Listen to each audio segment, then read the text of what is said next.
pedida a prisão de 3 suspeitos da morte do casal de extrativistas José Cláudio Ribeiro da Silva e Maria do Espírito Santo, ocorrida em maio no Pará. Segundo a polícia, o mandante e os 2 executores da emboscada ao casal de defensores da floresta estão foragidos. O motivo do crime teria sido a disputa por um lote dentro do assentamento rural onde eles moravam. Prefeito, presidente da Câmara Municipal e 2 vereadores de Alcinópolis, no Mato Grosso do Sul, são presos por suspeita de envolvimento no assassinato de um vereador em outubro do ano passado. O prefeito Manuel Nunes da Silva é acusado pela polícia de ter sido o mandante do crime. Grupo armado invade mansão no Morumbi, bairro Nobre de São Paulo, amarra os moradores e foge com o cofre da casa. Pelo menos 5 homens participaram do assalto, que aconteceu às 8 horas da manhã. Oficiais de justiça e policiais militares cumprem a reintegração de posse do terreno da CDHU invadido por cerca de 400 famílias há 1 ano, em São Bernardo do Campo, no ABC Paulista. Cada família recebeu indenização de R$ 1.200 para deixar o local, e as que têm crianças ou portadores de deficiência foram abrigados em hotéis. Proprietários do buffet onde uma advogada morreu em acidente com uma mini montanha-russa deverão ser chamados para depor na polícia. Depois de receber várias multas da Prefeitura de São Paulo, o buffet foi interditado por ordem judicial no mês passado, mas continuava funcionando. Mais um bueiro pega fogo no centro do Rio de Janeiro. O incêndio aconteceu de madrugada e exigiu a presença do Corpo de Bombeiros. Ninguém ficou ferido. A gente tem vários assuntos aí juntos, mas tem uma informação aí, um complemento em relação ao Mato Grosso do Sul, aquela situação ali do prefeito. Essa história é máfia pura, né? Se a investigação estiver correta, se o que a gente está vendo, porque no curso da investigação as coisas podem mudar, mas o prefeito da cidade e um grupo de vereadores, 3 vereadores, assassinam o presidente da Câmara dos Vereadores, que é filho do vice-prefeito dele. De que partido é o prefeito? Partido Republicano. Qual é o tema da discussão, segundo a investigação? Estrada. É divertido, né? Uma loucura. Impressionante, né?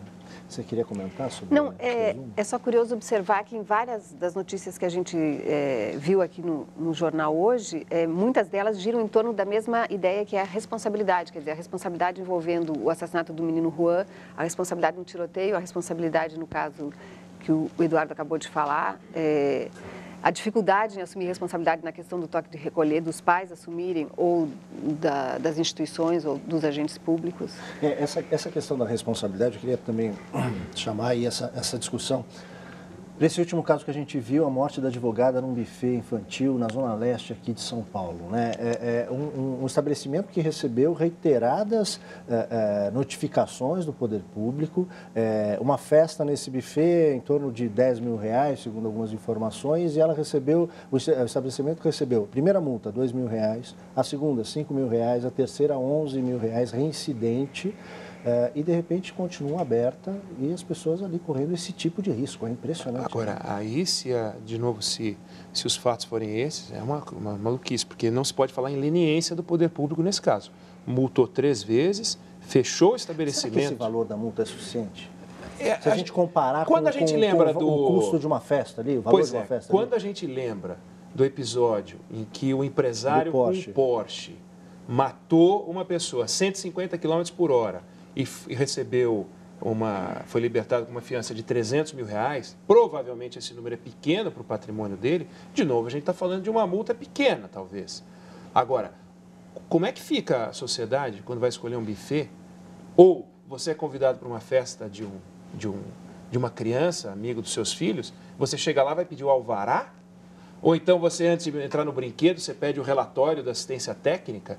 É meio maluco. Então as pessoas elas vão nos locais públicos, parques infantis, buffets, e imaginam que estão seguras. Nesse caso é mais dramático. Teve multa, teve fechamento do estabelecimento e ainda assim continuou aberto. É polícia pura, né? Pois é.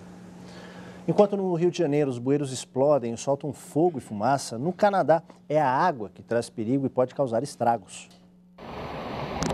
Um cinegrafista amador gravou o momento em que um desses bueiros se rompe e libera uma torrente de água sob um carro estacionado. O caso aconteceu em Montreal, depois que uma tubulação de alta pressão, que passa embaixo da rua, estourou após uma tempestade. De tão forte, o jato de água chega a levantar a traseira do veículo. Impressionante, né? O nadador César Cielo deixou a corte arbitral de Xangai, na China, sorridente e confiante. O campeão olímpico e mundial enfrentou um julgamento de quase 6 horas por doping. Cielo chegou de terno, gravata e óculos escuros, sorriu para as câmeras e aparentou calma. Ele estava ao lado de Henrique Barbosa, Nicolas Santos e Vinícius Weikert para o julgamento da Corte Arbitral do Esporte. Os 4 ficaram de frente para os advogados da Federação Internacional de Natação e ao lado dos árbitros. Eles foram flagrados durante o troféu Maria Lenk, em maio, no Rio de Janeiro, pela presença do diurético furosemida, que pode mascarar a presença de substâncias proibidas no corpo. Na época, a Confederação Brasileira de Desportos Aquáticos optou por uma advertência aos atletas e a suspensão dos títulos conquistados na disputa carioca. Segundo a defesa, a culpa seria do laboratório que produziu um suplemento alimentar para os atletas e que estava contaminado com a furosemida. O resultado do julgamento deve sair amanhã. O caso foi levado a Xangai para facilitar a presença de Cielo no Mundial da China, que começa no domingo.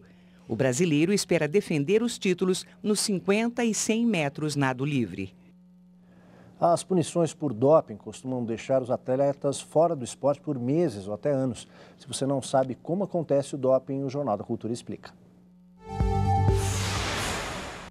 O doping melhora o desempenho do atleta. O combate ao uso dessas substâncias é importante para evitar que os competidores se tornem supermáquinas movidas por drogas. Além de ser tudo aquilo que altera para melhorar o rendimento, também aquilo que causa algum efeito colateral deletério de doença nos atletas. Por isso o doping ele tem esse sentido de você coibir e ao mesmo tempo de você cuidar por trás da saúde de todos aqueles que competem. As 4 mais usadas são encontradas em exames de urina. Esteroide anabólico, um derivado da testosterona. Ele aumenta a força muscular, a massa e a potência. As anfetaminas, que diminuem a sensação de cansaço. Os chamados agentes máscara. É o caso da furosemida, que dificulta a identificação dos esteroides anabólicos na urina. O EPO, eritropoietina, é um hormônio fabricado nos rins que dá mais resistência ao atleta. Os atletas passam pelo exame logo após a competição. No caso da natação, fazem o teste o primeiro e o segundo colocados da prova. Outros 2 atletas, do 3º ao 10º colocados, são sorteados.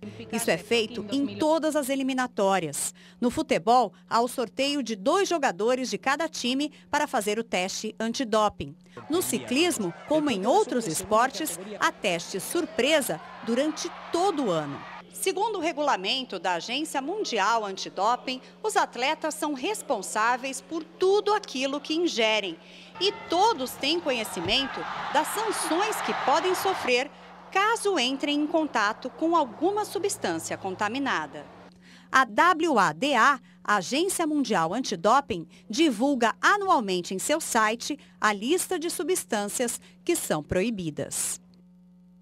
Olha, eu só queria complementar aí essa informação. O César Cielo, ele só está lá no Mundial porque ele conquistou o índice antes da competição no Rio de Janeiro, onde houve a detecção do doping. E ele só vai poder disputar esse Mundial se a decisão de amanhã o inocentar ou então impor a ele uma suspensão menor a 2 meses, porque isso foi em maio e aí dá tempo dele disputar. A pena máxima para esse tipo de ocorrência é de 2 anos. Veja a seguir, Sérvia prende mais um criminoso de guerra. E a história do menor infrator que passou em um dos vestibulares mais concorridos de São Paulo. A gente volta já.